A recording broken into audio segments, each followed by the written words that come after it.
wabarakatuh. Nama saya Roy Agus Ramadila. Saya dari kelas 11 MIPA I. Baik, di sini saya akan menjelaskan pemberontakan pasca kemerdekaan. Pemberontakan yang saya jelaskan adalah pemberontakan PKI yang terjadi di Madiun pada tanggal 18 September 1948. Baik, pemberontakan ini terjadi awal mulanya karena Kabinet Republik Indonesia jatuh, yaitu kabinet di bawah pimpinan Arif Saifuddin. Mengapa kabinet ini bisa jatuh? Sebab kabinet ini tidak mendapat dukungan lagi setelah terjadinya perjanjian Renville. Lalu setelah itu dibentuklah kabinet baru, yaitu Muhammad Hatta menjadi Perdana Menteri.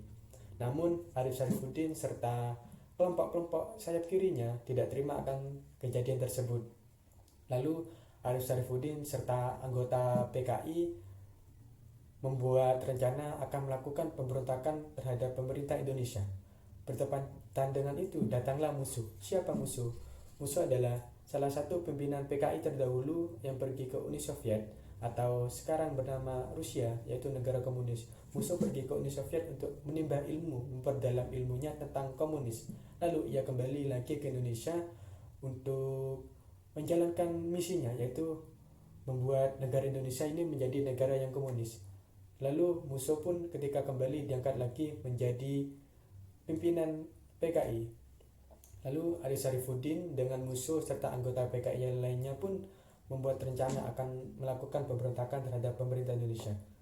Tepat pada tanggal 13 sampai 14 Agustus di Yogyakarta, PKI atau FDR melakukan rapat besar-besaran yang tujuannya untuk mendeklarasikan kemerdekaan PKI tersebut, yaitu mereka membuat pemerintahan sendiri yang dinamakan Republik Soviet Indonesia. Misi mereka yang utama adalah menguasai Jawa Timur dan Jawa Tengah. Lalu mereka pun bergerak ke Jawa Timur serta Jawa Tengah. Pada tanggal 18 September, mereka berhasil menguasai kota Madiun. Pada saat itulah mereka melakukan pemberontakan besar-besaran, yaitu para pejabat negara dibunuh, para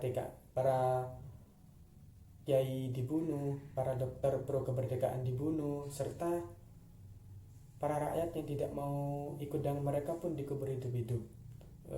Bahkan Gubernur Jawa Timur pun ikut dibunuh oleh mereka.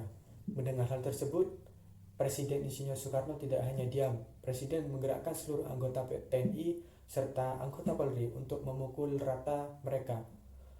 Tepat pada tanggal 20 September, TNI serta Polri berhasil kembali menguasai kota Madiun dan berhasil memukul rata PKI. Namun, musuh dan Arif Saifuddin melarikan diri dari kota Madiun pergi ke kota Kediri. Namun, TNI tidak diam begitu saja.